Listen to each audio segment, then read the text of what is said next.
Hello, everybody. Welcome to another exciting episode here at the Fit Fighter podcast, the podcast gym of inspirational fitness talk. I am your host, fitness goer TJ Williams, giving you the insider of my fitness journey, discussing and analyzing fitness based subjects, and highlighting individuals that are involved in fitness past, present, and future. All right. So before we get this episode going, for those who are just tuning in, this is a pre-recorded episode. So whatever I talk about in this episode is either coming up or already passed. So of course, with everything going on in the world today, of course, I hope everybody's feeling well. I mean, other than the tragedies that we had for the past couple of weeks, in of course my area in Western New York and Texas. I mean, we of course we pray and wish everybody the best, especially the families of the victims. But nevertheless, I mean, in this podcast, we're always here to talk about positive things. We're not here to talk about politics. So, of course, this is definitely fitness positivity. That's what we're going to do. We spread fitness positivity. All right. So today I got my guest coming from New York City, the Big Apple, or should I say Gotham? I'm kind of jealous because that's the city of Batman. All right. So she's a personal trainer, and of course she's a fitness producer. She does private and group fitness classes, which is amazing. So I'd like to introduce everybody to Andrea Peterson, who decided to come on the show and share her story. And of course, me and her is going to go back and forth. All right. So how we doing, Andrea? We're doing great. I wish I could say I've met the Batman, but he seems to evade me. Hopefully, one day we'll cross paths in a dark alley, or not, because that might be a bad thing. Yeah, I think I caught one. Somebody dressed up as Batman at Comic Con. Yeah. It Uh, does happen. They're around. so how is it in the fitness world with you? The fitness world is good. It's been interesting since looking at how things are going before COVID, during COVID, and after, and things have definitely evolved. I think in New York City, it's coming back alive, which is exciting. It was fun and convenient to be able to teach via the interwebs. And not being tied down to one location or running all over the city. But I have to say, I'm very glad that things are coming back because I personally love the interactions of like seeing my students beforehand, seeing them after. I can only do so many Zooms where everyone turns their computer off and hides in their own living room. So I'm glad that the fitness industry, especially in New York, is coming back full force. Yeah. I mean, that's the thing for me. I need an army when it comes to fitness. For me, I don't mind one on one, at least trying to help that one person that's trying to like get fit and like get more in shape. But for me, when I'm doing my fitness classes, I want an army. I want to sound of marching feet. I love that too. Like, I mean, even myself, like, I am not a huge workout at home person. Even though I do produce fitness videos, because I do understand that there are people out there who are either still at home or need it at home and the convenience of it. But for me, I'm definitely like, I'm a gym junkie for sure. Yeah, definitely. Okay, so we're going to kind of get back into that. So as we the episode go, but definitely we're going to go back in time. So you're going to take us on a trip back before fitness even entered your life. So the first question is, how would you describe yourself before getting to fitness? So were you like a go-getter or Oh man, who was I? I grew up in Texas and not to throw Texas under the bus at all, but I grew up in Texas in the 80s, early 90s as a little girl who had a lot of energy. And in the 80s, the solution was if your kid had energy, throw them on to Ritalin. And my mom was like, I'm not going to put my daughter on meds. Instead, she threw me into every sport that she could think of. So I played basketball, I played soccer, I played softball, I danced. In fact, I thought I was going to be the first woman in the NBA until I stopped growing. I stopped growing at 5'6". oh, Doesn't get me very far, even in the WNBA, which is totally fine. I was obsessed with basketball, and I was definitely more of a ball handler than anything. So, people like Steve Nash, or, and that kind of crew of like fast movers, quick feet, would have been fun to emulate. But I went into college and played lacrosse, and then I ended up finding yoga in my life, which was kind of my first entrance into what you would say, quote unquote, fitness, because I'd been a dancer, I'd been a college athlete, and I wanted something that would just like love my body, basically hug my body. And from there, I think that's what was my introduction into fitness. Like before, it was like I had a lot of energy. I loved playing sports. I was super competitive. But it was yoga that actually was like, hey, this is health. This is wellness. This is how to love your body and like listen to your body. So I'm really glad that yoga kind of was my entrance into my fitness world, because I think that's at the core of when I train and teach people. It's not just bulk up, and if someone does want to bulk up, that's great, but under it is like about alignment and health and wellness and daily living, and that'll just make you a more successful, fitness athlete. Amazing. I mean, of course, you being like having a lot of energy, of course, yeah, a lot of people with ADHD, of course, with me, they say put them on medication, but yeah, you got to put them in sports. I mean, that's going to at least get them that push into other things. So, of course, like you said, you went into yoga, and then that almost pushed you into other things and like doing like your own classes and everything, doing like other way, yeah, that's how. Yeah, when I was teaching yoga, I went there because I actually worked in production on Martha's Vineyard for a production company, and the people that I lived with were yoga instructors. So when they opened up their yoga school, they invited me to come, and at that time, I just wanted to take it to kind of just like further my like practice in yoga. And I was like, maybe I'll teach on the side. Who knows? And so while I was freelancing as a producer, shooter, editor for a couple different news organizations, I was just teaching a couple classes a week. And so at no time was I still even in that moment thinking that fitness was like a career or a passion. Well, I guess no, let me rewind. It was definitely a passion. And so I never wanted to put the weight of making money and paying rent on it, because yoga was something that I truly just loved. So I always taught on the side. It wasn't until I moved to New York for acting that yoga, fitness, and all that stuff became actually kind of like a second career for me, because as an actor, you can create your own content, which I have, but for the most part, someone else gets to decide if you get to do something.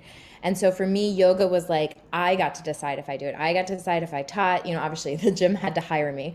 But through that, because they knew a lot of the gyms knew I had sports background, I had coached a Division III lacrosse team. And I got certified as an ass and personal trainer. So then I started teaching other modalities, cardio, HIIT.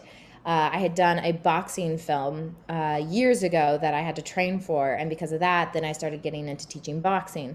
And then just kind of like literally, I just kept getting called up to teach several different modalities and just fell in love with it as like something that I could either act or I could train, and it brought me the same amount of joy. Yeah, I mean, everything you're talking about pretty much sounds like what I pretty much went through. I mean, of course, I have the martial arts background that pretty much helped with fitness, mostly because I started off doing body combat, because Hmm. that was like a martial arts based fitness program. So I fell in love with that, and then of course I went from being a participant to being an instructor. I mean, the training was definitely fun, and then definitely from there I had to do like 2 tapings just to get certified. I mean, I wish there was only one, but of course I failed the first one, and I had to do a second one, and then of course from there I got certified, and I Yeah. love it. It's a great, and the one thing that I do love about teaching boxing is a lot of my students actually are either women, young women, or older women as well. And it's really fun to see them, because I kind of teach it with, they always do talk about like boxing being like dancing, but like I kind of teach it with that mentality that it really helps them not only for self-defense or a cardio workout, but it's them to learn their bodies, because it's fun to watch. I have like probably 5 or 6 women who have been with me for 3 or 4 years now, and it's been fun to watch them since their first day to where they are now, and they're like, oh my gosh, that's how my body moves. And just simple things when they're learning how to roll and duck, or throwing a hook without like slingshotting their arm and all this kind of stuff, and realizing that they have control of their body. It's the greatest thing. Just it's like it doesn't even matter that they'll never step in a ring or never fight anyone. It's just that they have this ability to understand their body, how to use it, and then just like enjoy it. And that it's for me, that's so much fun. Yeah, definitely. I mean, definitely with body combat, I just tell them, don't think of it as a third workout. Think of it as you're defending yourself. Yeah. I mean, everything you're doing is self-defense. I Right. mean, that's usually what I tell my students when I teach martial arts. You're when you're actually doing a black belt test, it's like your test is like how much you can like take when you're doing all these techniques. You can get tired, but you can still keep going. And, Yeah. yeah, I pretty much been through like 4 black belt tests. That just proved that, of course, me being a fourth degree, just proves that how much I really want to survive. So Yeah. really, yeah. All right. So, what was to say your biggest or difficult challenge starting out? Like, Starting out, oh, that's a good question. I've never thought about that. My biggest challenge, this is where there's going to be dead air because I don't know. I think it's um my own personal expectations, physical expectations, I think. Like, and it probably is for a lot of trainers, like the things that we get hung up on ourselves. I struggled a lot actually. I had some cyst on my uterus during college. And so if I ever sometimes would be like running and stuff, if I had like too many like sprints or they never could really determine what was causing the pain.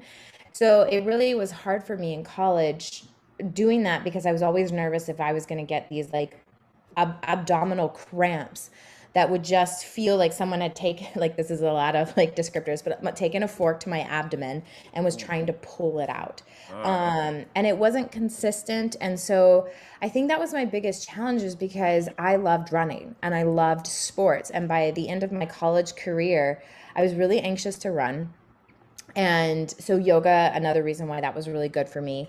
But then when I wanted to get cardio back into my life, I just remember every time I would go for a run, I'd either do it on a treadmill because I was like, okay, if something happens, I can get off it. Or if I wanted to run the neighborhood, I would end up just having the most boring loop around a track because I just didn't want to run too far where I'd have these abdominal cramps and be like 3 miles away from my home. So for me, that was the hardest time to like figure out my body. We finally got that all situated, which is good. But I think it's like when things like that pop up as a trainer, it's just like, like, but this is what I care about. This is what I'm passionate about. I'm trying to work around it. I was dealing with plantar fasciitis and tendonitis in one of my ankles for the past year because I was teaching too much and too aggressively. I was doing a lot of HIIT classes, and plyometrics just really messed up my right foot. And so it's taken me a lot to like come back to where I am now. And it's just been, and it comes and goes. Like every 3 weeks, I'm like, fine, I'm fine, I'm fine. And then I'm not. So now I feel like it's a whole new challenge because like running's good, but if I teach a plyometric heavy HIIT class, I know the next day my foot's going to be grumpy. So I think it's just like recognizing, which is it's a good thing because like you recognize your own physical limitations, which helps you be a better trainer. But it is one of those things when you're like, this is my life, you know? And I think any athlete who's ever gotten injured on the court or on the field, it's that same thing. You're like, this is what makes me tick, and I can't. So I think that was probably my biggest struggle was like my own personal physical limitations. Yeah, that's I feel like that's the one thing that kind of keeps most participants away. They have that physical limitation or health scare. I Yeah. mean, yes, that's the biggest thing. You tell them, like, for most people, it's like high blood pressure. I Hmm. mean, you're trying to figure out how you control that. And then, of course, if it's not controlled, and then one day you go so hard in doing fitness, and then you kind of drop dead or you get a heart attack. So, Yeah, I so mean, that's why I actually love like talking with everyone I train and trying to introduce multiple different modalities for them so that like one, if it's just not in their body, or two, it's not in their heart. Like I think that plays a lot into when someone's going to be healthy and the choices that they make for fitness is if it's something that they want to do. Now, there's obviously a lot of things we don't want to do. I'll be the first one to say I'd rather go for a run any day than hit the gym and lift weights. I'm a cardio person. I'll get on the bike, I'll get on the rower, I'll get on the treadmill, I'll, run everywhere. But if you can find a way in that you look forward to, or like setting up a way that you can see like small goals as you go and like, oh wait, now I can do that. Or like if your body doesn't work a certain way, like some people have a skeleton makeup that maybe not let yoga's not the best thing for them, or like they really need to take yoga with a trainer who really helps them, or more, restorative classes or something like that. Cause I think that's a huge misconception out there, is like a lot of people think I just need to be stretchier. And that's actually not true. The way your skeleton is built is going to actually determine how and what poses you can do. So I think a lot of people are intimidated by yoga because of that. And, I think a lot of people are intimidated by martial arts because it is a lot of choreography, and it is a lot of like understanding left, right, back, defense, offense. And so I think for me, it's just really whoever I'm working with, whether it's group fitness or one on one, and be like, where are you at today? It doesn't matter where you were at yesterday or where you're going to be tomorrow. Where are you at today?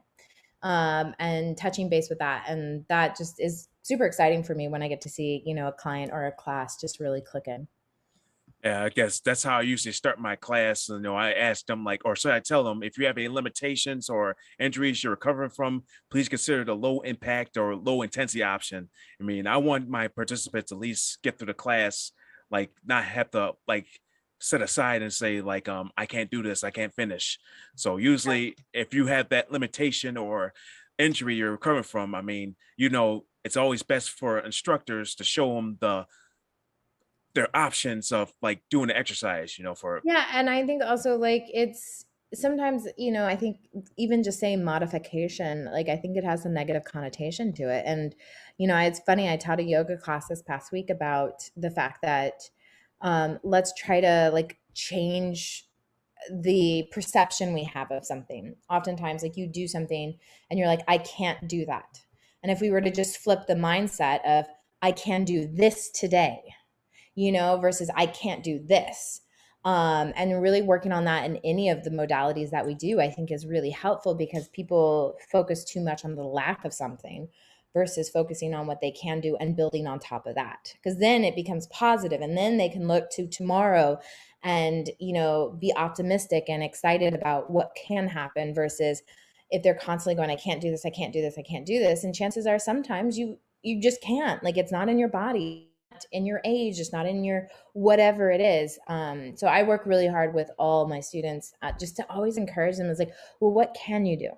And let's go from there, uh, do you think like your favorite moment when you're in fitness, like say, do you like go to like training like sessions? Like for me, like for when I went to for body combat, I went to this initial training for 2 days. So that's like my favorite moment when I got into teaching fitness. So what would you say your favorite moment would be? Oh, that's a great question. I have a lot of like, for my own fitness world, like me as like health and wellness, I think when I've, challenged myself, there was a time like, I'm a runner, but not like a long distance runner. And there was like, my husband's a very long distance runner. He could like put on a pair of shoes and run 6 miles every day. And that's like his base. um, I think it's, for me, it's exploring like activities outside of fitness that I get really excited. Like I'm a huge skier, and I didn't ski until I moved to Utah several years ago. And it was really neat to see my fitness lifestyle, how it impacted skiing. And I was like, and it just because I mean, you think of it like an athletic thing, like you're an athlete, skiers are athletes. And for me, I think that was like really exciting. I was like, oh, wow, look, I have these really strong legs, that I used as sprinting legs when I was in lacrosse. And now like they're like amazing little tree trunks that get me down the mountain.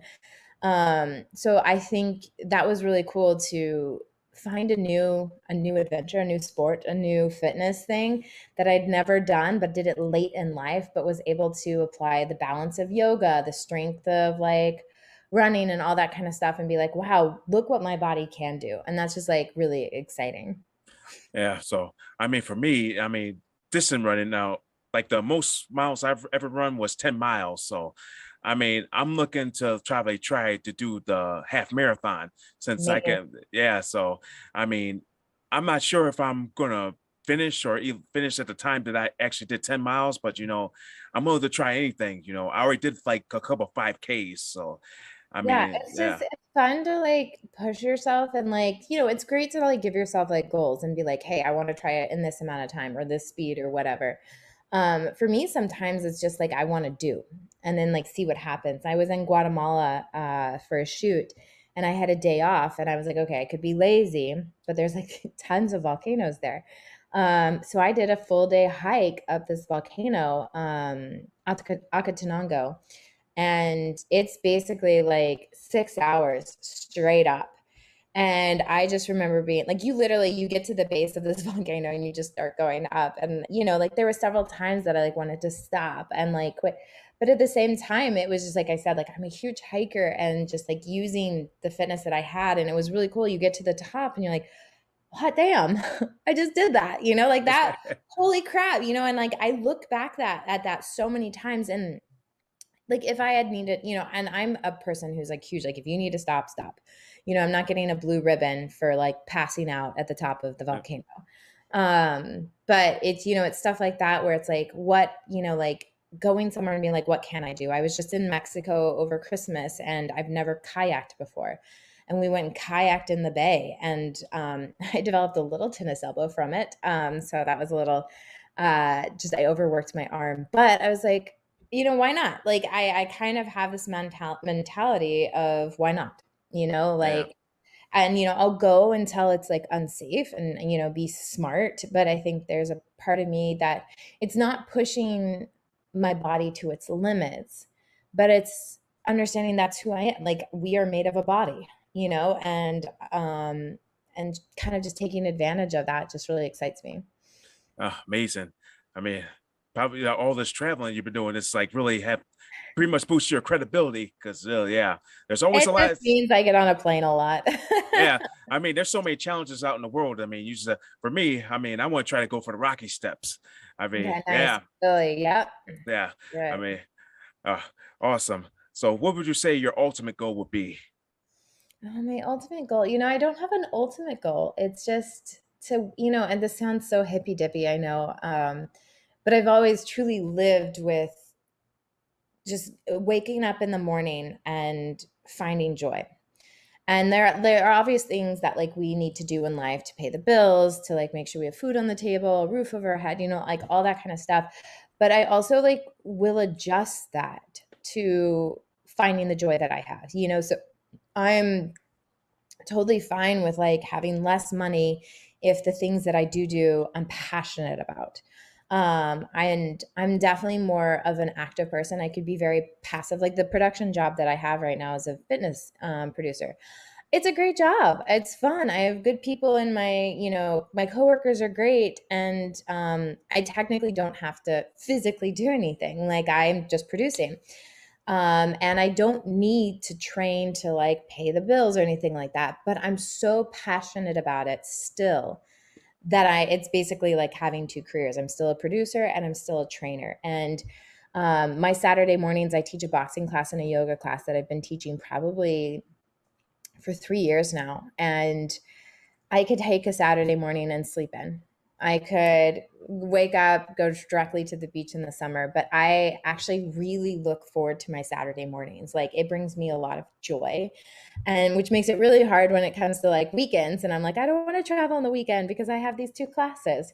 Um, so for me, it's just waking up and taking advantage of the body and the life that I have. And, I meditate in the morning and I journal, I manifest, and really try to just live intentionally. But also, I'm okay if, like, you know what, some days I'll wake up and be like, screw it. I'm not getting up and going to the gym. I'm sleeping in, I'm cuddling my dog, I'm going to eat pizza and drink an old fashioned, so like it is one of those things that, and I think, again, like I'm very like yoga is at the base of me, but they do talk about like prana, like your life force, your energy is very much affected by your mentality.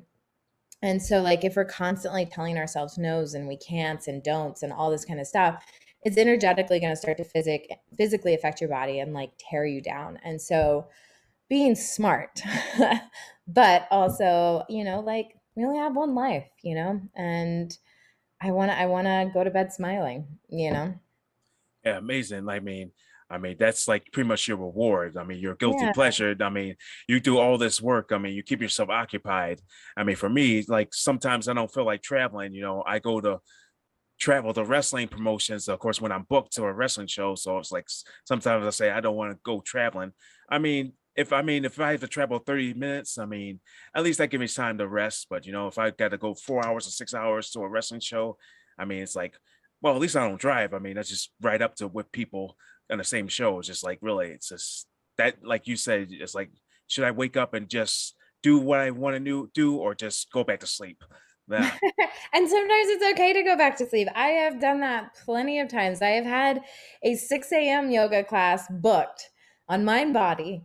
And I've woken up and my dog snuggles up next to me and I go, you know what? I'm just going to take the $10 charge, and I think again, that's me listening to my body and going, this is what I need.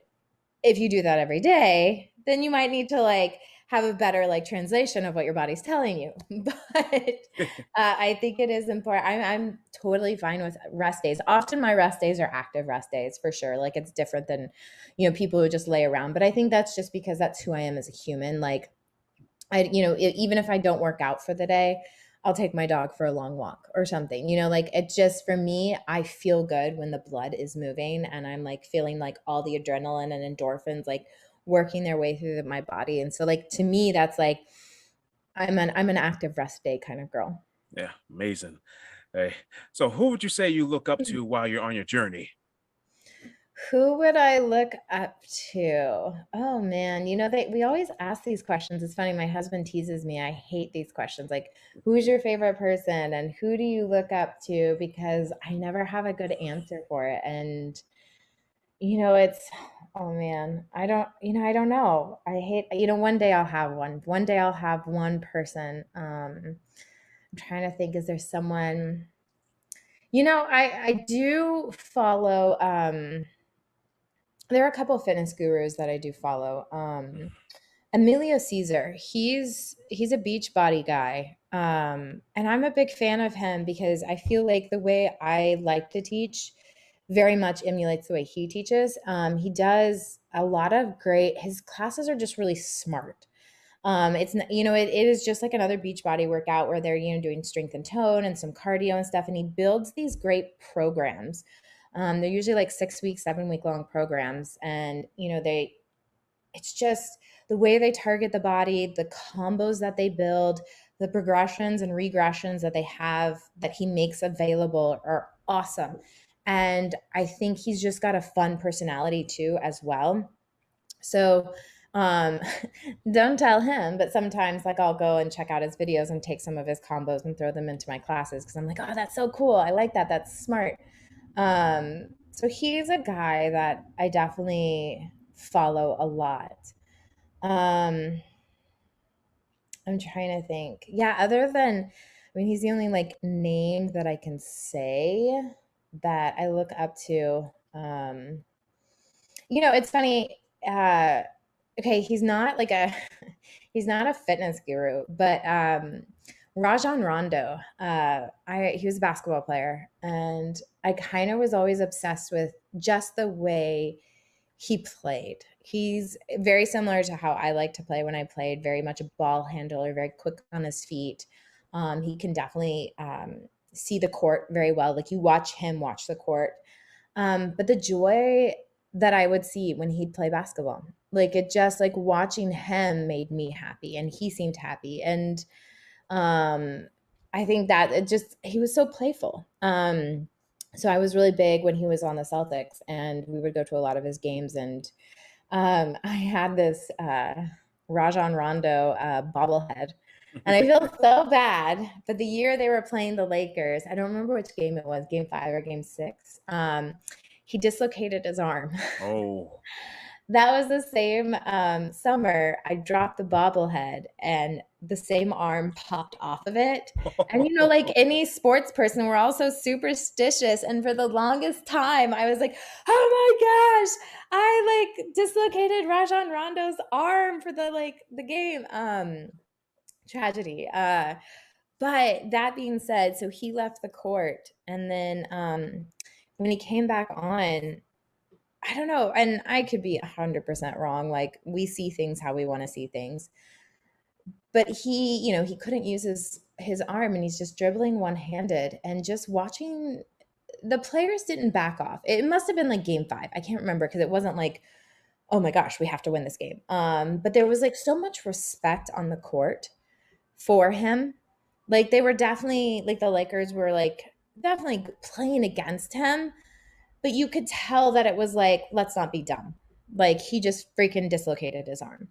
And I don't know, that moment in history, it wasn't even that long ago. That moment in time just kind of still sticks with me. Yeah. So he's a player that I just really enjoyed watching, and I just really enjoyed seeing his playfulness with his players and the opposing teams. And I don't know, I loved it. Yeah, I mean, it's always great to find somebody that's in the fitness community that you look up to, and also you want to look at somebody that's pretty much not in the fitness community, but really has that persona, that energy that you look for when you're when you're an instructor. It's like Yeah. that's what you want to look. Yeah. Eh, so of course, let's just say you got a lot of participants in your class, and of course, I could say probably a majority of them like ask what's it take for you to be a fitness instructor? So if they were to ask you that, what advice would you give them, like how to start out? Um, I'd probably tell them to like find out what it is. You know, it's funny you asked that because I had a student literally just yesterday say she was tired of working. She was like, all I want to do is take workout classes. And I was like, okay, well, yes. But you know, what about your mind? Like let's get that involved. It's just, you know, workouting is great. And she's like, well, I just want to be a, you know, do this. So what if I, you know, became a fitness instructor? And I was like, are you actually passionate about teaching or are you just lazy about work? And she's just lazy about work. Hmm. But I think it's finding a modality that you like, starting there, and you know, if whether it's boxing or yoga or spin, Pilates, bar, the ones that are like really like specialized. Find the modality that you're passionate about. Take a bunch of classes in that modality, and you know, really ask yourself what it is that I like about this, and then why do I want to teach it? Like, is it just so that I can get paid to cycle? You know, like, is that why it is? Or is it because you want to share? Like, do you have something in you that you want to give to others, like information? Do you want to share? Do you want to see growth? Like I think asking them what their motivation is. And if they're like, yeah, I'm passionate about teaching, I'm passionate about sharing, and I love this modality, then I would just tell them to like also just, you know, kind of explore their own personal physical fitness and really get to know like the questions that you were asking earlier. What were your challenges? How did you learn? Who taught you, and what did you learn from them? Because I think that really plays into you being a trainer and a teacher, because sometimes you have these athletes and they were like athletes their entire life, and they were athletes in college and they went to school for sports and science or whatever, and then they come out and fitness has been part of their life since they were like 2. And so sometimes it's really hard for those people to relate to people who fitness is part of their life 2 weeks ago, you know? And so I think it's really important. It's one thing to be a trainer and to know your modality to a huge extension, like to a huge thing. But to actually be able to teach it, you've got to get inside their heads and their bodies and know where they're at, where they're starting from, where they're coming from. And that is crucial. Like, and it's really hard in group fitness classes because you've got people ranging from like 20 to 60 probably in your class. And you have to be able to teach to both at the same time. If they're in your class, they're your student. It's different when you're one on one and you can really just break down their journey and where they want to start and where they want to go. But I think it's very important as teachers and trainers to not only know your modality very well, but also know where a non-person who's never been in this class before, what they could do. You know, especially like going back to like yoga. Um, if you're really flexible, if you were a dancer, if you just had the skeletal makeup that allows you to bend deep into some of these postures, and you're trying to teach these classes to beginners, they're going to get discouraged because they're going to think that they can't do something. Versus, if you explain to them, like I talk to them, especially in yoga, I'm like, the block, using the yoga block does not mean you can't do something. It means it's allowing you to do something, because we can make our muscles as stretchy as we want, but we cannot change the length of our bones, and we can't change the shape of them. And so one person can like double over into a back bend because of the way their spine is stacked and the shapes of their, lumbar region and their lower back. And then other people are not. They're going to literally barely be able to look up to the sky. And I think that is very crucial for knowing your modality from a beginner standpoint and moving there, and then allowing yourself to play, have fun, get creative, Yeah. like sometimes, you've got those people who aren't beginners and they're like, oh, not another bicep curl. And you're like, all right, proprioception time. All right, you're now on a BOSO trainer, like, Yeah. and I think that's the other thing is like some people just, it is a science, like fitness is definitely a science, but I think the right brain needs to be involved too. Like there is like creativity to creating a class and not just doing a bicep curl and not just doing, a squat. And yeah, I think that's a lot of advice, but that's where I would start. Yeah. Yeah. I mean, when you talk about like everything else in the world, like fitness, like where you work, everything has like pretty much history behind it, science, math a little bit, and of course a language to it. So that's why I Yeah. usually tell my students, like, when you go to school, I mean, what are the four main subjects? I mean, those four main subjects apply to everything that you do in the world. So if you're lacking in like one of them, or even like many of them, it's like you're kind of selling yourself short. Yeah. So it's always best to, I mean, you can't expect to be a straight A in all the subjects. I mean, there's like one in a billion that can be straight A's in all those subjects, but yet, you have to have some type of knowledge in those subjects to really understand, well, what you want to do, like where you want to go, and what you want to like do with your life. That's pretty Yeah. much what this fitness is doing. So, I mean, like you said, I mean, you can't expect fitness to pay the bills. I mean, but yet, that is like a side job. It's like it's your passion, but it's not going to pay the bills. Yeah, and I mean, you can make it pay the bills. Like there are gyms out there and there are setups. You can start your own studio. You can, personal training in certain cities pays very well. And you can have a bunch. I've worked as like my sole income as being a fitness instructor and personal trainer for multiple years. I stepped back from it because it was just beating up my body. And I think a lot of that had to do with COVID because we were all teaching online, which means we were teaching and doing our actual class the entire time. So if you had a HIIT class, you are literally doing that class while you're doing it to like the Zoom video. Um, but it does take time. It's one of those industries where like you're going to probably start with 3 classes and you might get $30 a class. It's, you got to get your take time to grow your clients, to grow your following, who groups that will come and trust you and get to know you. Like, any of us who've ever gone to a gym, we all have our favorite trainer. We have our favorite teacher that we go to. And so I think that's a huge thing too, is you have to develop what makes you you, and like, pull from people you like, but also in the end, you don't want to just be like trying to be someone else, like, because then it's not going to be genuine and people are going to feel the clunkiness in your classes and your training. So I definitely think find what makes you tick, and then that just makes you special. And like, I think that helps not only your personal training, but your group fitness. Those people want to keep coming back to you. Yeah, like definitely when I started off doing body combat, I started teaching one class, and then from there, I went from teaching one class to subbing for other instructors. And Hmm. I'm making a huge impact with everybody. They just don't ask me to teach, they beg. Yeah, Yeah. that's It's always a like, good place to be. yeah, it's like you have so much passion or have so much energy teaching the classes. Like they ask are you going to teach? Are you teaching today? I mean, that's pretty much the reaction that I usually get, and I know that's probably the same reaction you get when you're with your clients and with your Yeah. some participants. Yeah, Yeah, and then it just becomes fun. Like you look forward to class and they look forward to class. yeah. I kind of make it a comedy act, really. I mean, you know, it's funny. I was gonna say something about that. I feel like a lot of like, especially group fitness instructors, we all end up having our own little like stand-up routine. And I joke around. I'm like, guys, I'm here for the next 45 minutes, so you either love it or you hate it. And the things that come out of my mouth, there's been times I've been like in yoga at the end of class when it's supposed to be like calm and meditative, and I'm like, walk your arms out like a raptor, rawr. And I'm like, did I just literally growl in class? I did. I definitely just growled in class, and my students are like, yeah, that's you. They and just um, take it.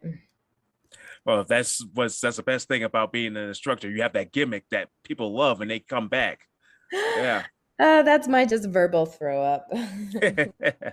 All right. So, what would you say what your motivational or inspiring quote that describes your journey? I have two that it's kind of they're two life mantras that I live by. One is wherever the wind blows, I will follow. And I have a little paper airplane tattooed on my middle finger because that kind of just represents that. And I think that's always just been something, not that I'm not grounded for sure, but like, I think I'm always up for like, okay, where's the new adventure? Where does the new season coming? What can be new? And I kind of always had that like, I've lived all over the place. I grew up in Texas. I've lived in Boston. I've lived in New York, Miami, Utah. I'm back to New York. I've traveled a lot. So that's one mantra. And then, well, like we talked about earlier, I always am like, why the hell not? I mean, the first time I went down a double or a black diamond was, I remember someone just asked me like, all right, where do you want to go? And I was like, down. And I hopped off the like ski lift and went down my first black. And I tumbled multiple times. And I got to the end and I was like, guys, be careful. That one's icy. And they're like, no, Andrea, that one's a black. So like the why the hell not mentality has kind of always been there. And then a recent one, I learned this when I was in Mexico, and it's actually African, it's Zulu. But I learned it in Mexico. A woman had it tattooed on her, Ubuntu, which means I am because we are. And I think that goes back to like kind of the yoga roots that I have. And a lot of people talk about karma in yoga and Indian philosophy. And it's like if I put out, good will come back. What I love about Ubuntu is it doesn't matter if it's good or bad. We are all intertwined. I am because you are because I am. And that just like, I feel so much more connected to other humans energetically and physically. And I think that I incorporate that not only in my yoga classes, but my fitness career and just my everyday life. And it's like, you know, just like yoga, yes, I might be the teacher, but I'm also the student.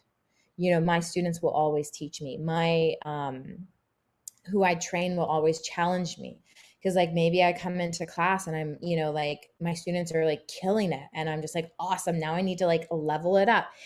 So like that's been like a huge thing. And I actually literally just got it tattooed on my right bicep. But so yeah, Ubuntu is like a new thing that like has really just, and I think it's not to talk politics or anything that's going on in the world right now, but I think it's a huge thing for me right now is that if we just all recognize that we are, I am because we are, and so that's just been, those are kind of some life mantras for me. Amazing. All right. Definitely that was a good interview, but we ain't done yet because here's the fun part of the whole podcast. Okay. I have something called the Hidden Gym. So Okay. this is almost like a game, but Okay. it's like Fun. I'm excited. all right, I'm really bad at games, so we'll see. all right, so I'm gonna ask you 7 questions. So just answer them at the best of your ability. Is this lightning round? Do I have to think Yeah. quickly? Can I Google search? Oh, this ain't Jeopardy. All right, Uh, let's do it.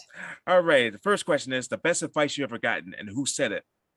The best I've ever, good thing this isn't a lightning round. You ask me these questions and I'm always like, I don't know. The best I ever got. Okay, here we go. I got it. It's another mantra, but one of my first yoga instructors, because of me being an athlete, one of my first classes, and I was going so deep into the pose and I was trying to be as long and as flexy as possible. And I remember he said, that actually is not going to benefit you because now you're just hanging out in your joints. However, if you find that the middle ground where you've got your muscles working, but at the same time you could stay there for a long period of time, the effort and ease is balanced, and it's actually stira sukhan, the balance of effort and ease. And that is also tattooed on me. That's on my left arm. But that was like one of the best advice, and I have applied that in and outside of fitness. Because if there's too much effort, we exhaust ourselves. If there's too much ease, we don't do anything.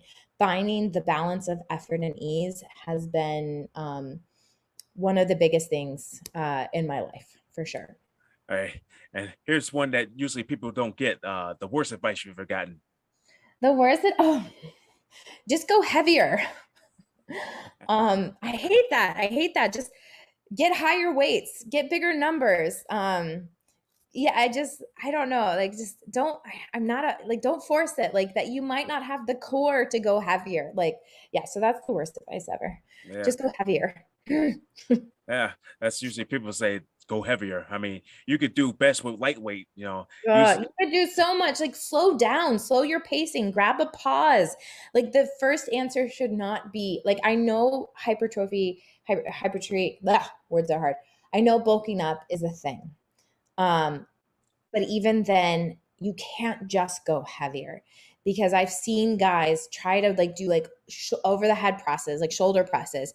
They're leveling up their weights. They have no core structure. And I'm like, do you realize now because you can't support those weights, your back is all out of alignment. And now you're not actually working the muscle you want to work. So even though you've increased your weights, you're not even targeting the right muscle to bulk up. So just go heavier. I actually like to challenge all of my clients. I was like, let's see, before we go heavier, if we can change the proprioception, if we can change the pacing, if we can change the timing, if we can change the rep numbers. There's so many other things we can do first. So yeah, worst advice, just go heavier. Yeah, I mean, the worst thing is to go heavier is you try to go more reps, but with heavy weight, you have to go less Yeah. reps. Yeah. Yeah. All right. How do you reward yourself? I kind of call this the guilty pleasure. Cheetos and old fashions. uh, Truthfully, I love a good old fashioned. I'm a whiskey girl. So, in fact, I almost made myself an old fashioned for this podcast, but I was really thirsty, so I'm just drinking water. But uh, Cheetos, and then peanut butter and toast. oh boy. Good or bad days, peanut butter and toast. Yeah. Now I'm hungry. I'm a girl who eats, trust me. Yeah, so do I. I eat like a horse. So Yeah. yeah. All right. If you were able to work out with a famous celebrity, who would that be? I want to play basketball with Rajon Rondo. Yeah. Yeah, or him or Steve Nash, either one, but probably mostly Rajon Rondo. I'd like to just like goof around on the court with him. Oh, man. Is there anybody else would you like let's say a famous actor that you would like to work out with? A famous actor. Oh yeah, Hugh Jackman. So Oh, I listened to a podcast recently about him with him, and he actually changed the way I started my day. He's a daily meditator. He recommended a meditation app that I now listen to daily. He also does, when he's trying to tone up, he does 7 minutes on the rower 4 days a week. Just includes that into it. And that is hard, doing 7 minutes on the rower. But I think it would just be fun because he's also like just a really fascinating guy to talk to. So I feel like I'm oftentimes like when I work out, I'm not a talker, but I think that like him and I could just have like a fun conversation while we work out together. So yeah, Hugh Jackman. yeah. I mean, the best Wolverine I ever seen. Uh, It's funny you say that because yes, I think he's awesome as Wolverine. X-Men, I'm a huge X-Men fan. And I think it's just because I was a dancer, but like I've watched stuff with him like on stage, like in Oklahoma, and he's in New York right now in Music Man, and it's awesome. He's a triple threat, and he's this quadruple threat, like so many threats. He's just a really cool human, and he's so grounded and down to earth and just so kind. Yeah, sorry, I could go off on him. He's great. All right. Secret talent. Ooh, secret talent. What is my secret talent? I feel like I know what my secret, but I can't think of it off the top of my head. It's not a green thumb. My plants die constantly. Um, do I have a secret talent? I feel like I've been asked this before. Can I do anything weird with my body?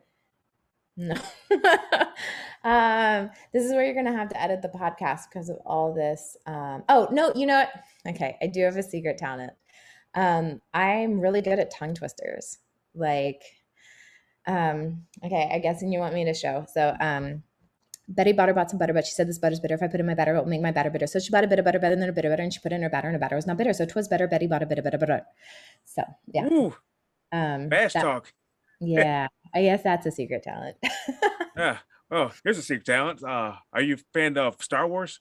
Yes, love Star Wars. Uh, here's a little taste of it.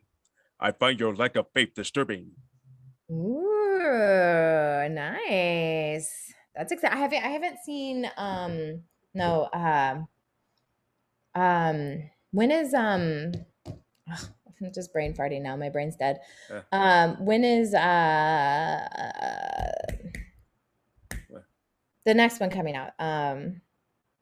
With I can't think. uh, Um uh Obi-Wan Kenobi. oh, the series Yeah. Kenobi. Oh, Yeah. I think that's been out, but that came out like before or Memorial Day. They had like a Okay. So that's what I thought. I was like, it either just came out or it's about to come out. So I haven't yeah, seen it. it's on Disney Plus. So Okay. it had it came out on the 27th. They had the first two Have you episodes seen and it? oh yeah, I seen the first three episodes, and of course Okay. Don't next tell me anything. yeah, so make sure you go see those three episodes. Yeah, Okay. I will. I'll do that tonight. yeah. All right. So if you Here, were so like on that, like this, my background, I am an actor. I did a geek web series where I played a hot mess and my fellow actor played a super geek. And it was based on our friendship because although I am a geek, I don't have a lot of geek cred. In fact, I get everything wrong all the time. So that kind of was what the web series was based on. So it was funny because there were so many times when I mess things up just to drive the geeks crazy, like mixing up Star Wars and Star Trek and Jabba the Hutt and Boba Fett and just like all this. And it was so much fun to do. yeah, I mean the only acting I know how to do is pro wrestling. That's pretty much acting, but That's performing. Oh, it's the same thing. yeah, Less lines to memorize. yeah, at least you don't have to worry about putting your body on the line, getting taking bumps. This Yeah. is true. Very true. Uh, all right. So if you were in a movie, what kind of movie would it be? If I were in a movie, I would want to be in a dramatic political thriller where I got to do lots of stunts that had really awesome dialogue, very similar to like Aaron Sorkin style writing, where it's like really smart, it's fast talking. But yeah, I want to be like Tom Cruise, and I want to do all my own stunts. So Tom yeah. Cruise. See that new Top Gun yet? I haven't. I think I'm going tomorrow. I think so. I think me and a friend are going tomorrow. Yeah. Go see it. Definitely. Yeah. He does all his own stunts. He learned how to fly the helicopter for his past one. So any of the shots where you see him in the cockpit of the helicopter, same thing with the plane. That's actually him.